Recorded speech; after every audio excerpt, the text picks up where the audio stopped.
আপনারা কোথায় যাচ্ছেন? আমরা দক্ষিণ বারাসাত সার্ভিস কোঅপারেটিভ সোসাইটির দীর্ঘ প্রায় 10 বছর পর নির্বাচন হতে চলেছে।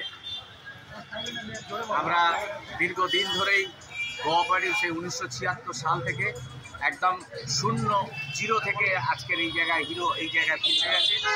প্রচুর উন্নতি হয়েছে। গ্রামের মানুষের সবাই কোঅপারেটিভ সম্পর্কে উচ্ছ্বসিত। তারা সবাই চান যে বোর্ড এতদিন ধরে পরিচালিত হচ্ছে সেই বোর্ডই যেন আবার ক্ষমতায় আসে। শোনা যাচ্ছে কেউ কেউ বিরোধী পক্ষ হিসেবে দাঁড়াতে চাইছে এবং বিরোধী পক্ষ দাঁড়ানোর কথা শুনে সাধারণ মানুষ ইতিমধ্যেই ব্যাংক থেকে ভয়েতে টাকা তোলার শুরু করে দিয়েছে। তারা ভাবছে যে শাসক গোষ্ঠীর এরা যদি ক্ষমতায় আসে তাহলে তাদের টাকা সুরক্ষিত থাকবে না রাজ্যের শাসক গোষ্ঠী। ফলে কয়েক কোটি টাকা ইতিমধ্যেই উঠে গেছে এবং আমাদের কাছে খবর আরও বহু মানুষ টাকা তোলার জন্য আমাদের কাছে বলছে বারবার।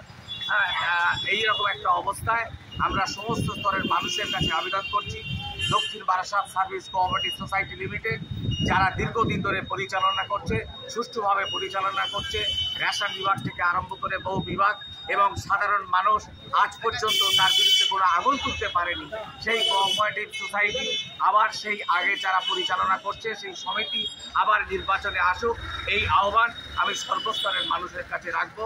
আমরা দলমত নির্বিশেষে সর্বস্তরের মানুষের কাছে এই আহ্বান জানাচ্ছি। দক্ষিণ বারাসাত সার্ভিস কোঅপারেটিভ সোসাইটি দক্ষিণ বারাসাত তথা পশ্চিমবাংলার একটা গর্ব, সেই গর্ব যাতে অক্ষুণ্ণ থাকে সমস্ত স্তরের মানুষকে এগিয়ে আসার জন্য আমরা আহ্বান জানাচ্ছি। আপনার নাম কি? সুবীর দাস।